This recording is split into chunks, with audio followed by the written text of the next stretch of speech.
Welcome to my YouTube channel, Tony Su Vega, your feng shui guru and paranormal expert.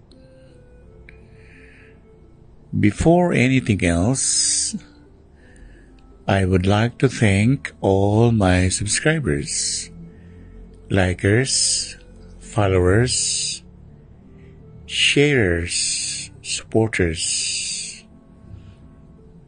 to my YouTube channel, Tony Su Vega. Shout out kay Josephine Katindig at sa lahat ng mga estudyante ko sa Feng Shui, sila Carly Bumatay,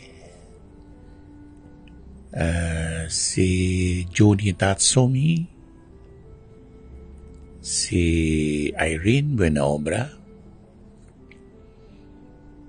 si Simply Bass, Ronnie Serpa,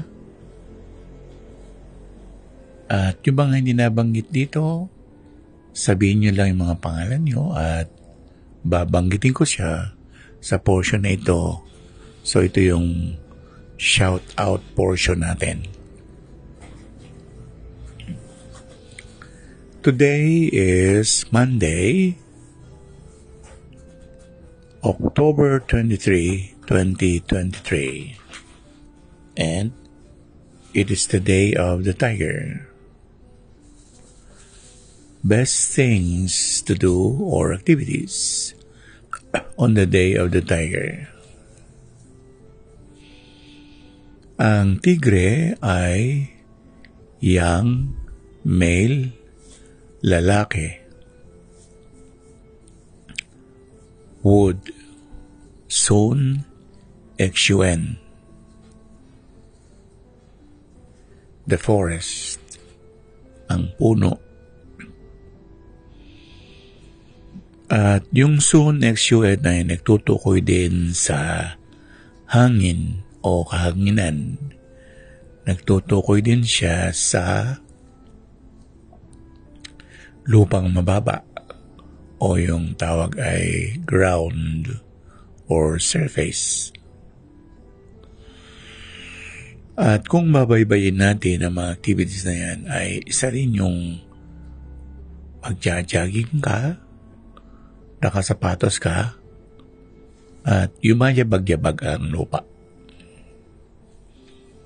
Pwede rin ang paglalaro ng mga musical instruments, kagaya ng gitara, piano, saxophone, at lahat ng mga magkinalaman sa wind instrument. Kaya kung titingnan natin, ang tigre ang isa sa pinaka-abala sa lahat ng mga zodiac signs. At sa ilyo pa o cycle ng Manslack, Heavenslack, Earthslack, ang tigre ay Oto Jeng Chua Ve Yo. Yun ay sheep. So may kinalaman pa rin sa lupa. At may kinalaman sa manok o tandang. So, sa araw na yun, pwede rin yung maglakbay gamit ang isang uri ng behikulo, kotse, bapor o eroplano.